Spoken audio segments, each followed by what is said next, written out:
If you have a mint plant and it's looking like this and is becoming unproductive, and you'd like it to be looking like this and be very productive, then this is how you go about it. There are 3 easy steps to follow to regenerate or rejuvenate your mint plant.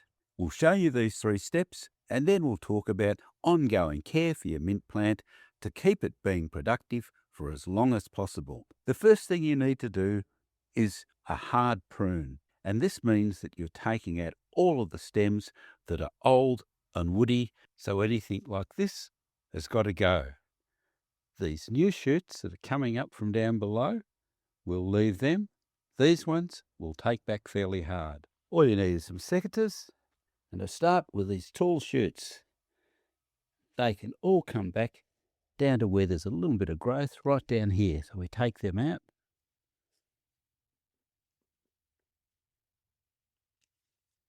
You can see that woody growth like this really needs to go right back down.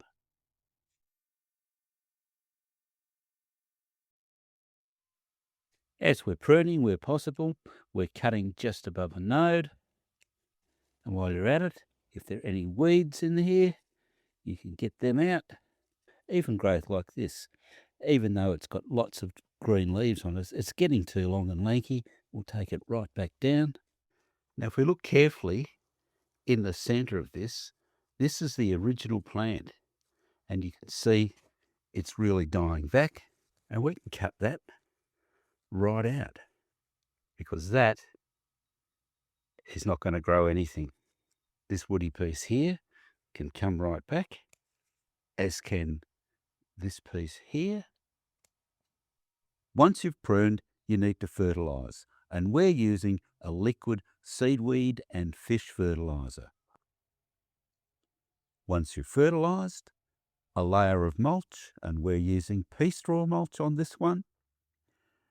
After you've mulched, another watering with that liquid seaweed and fish fertilizer, or any other liquid fertilizer that you have on hand. In a matter of a few weeks after you've done this hard prune, you'll find that the mint plant starts to spring back to life, and about 6 weeks after, the plant's going to be looking like this. Lots of amazing new growth, lots of mint, productive. Now we get to ongoing care, and this is the bit where you keep your mint plant productive. The first thing is when you're picking mint to use in the kitchen, you don't just pluck out the top few leaves.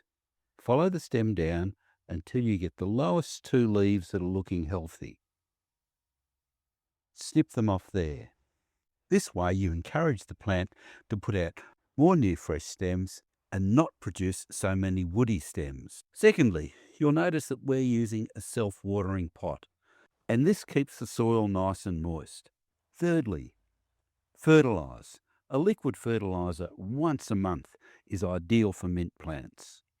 And finally, mint plants do like a bit of sun, but they don't like the hot afternoon sun, so put them in a position where they get good morning sun and are protected from the heat of the afternoon sun, especially in the summer.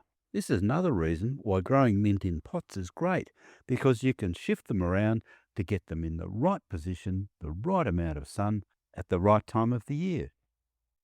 If you have any questions, ask them in the comments section below the video.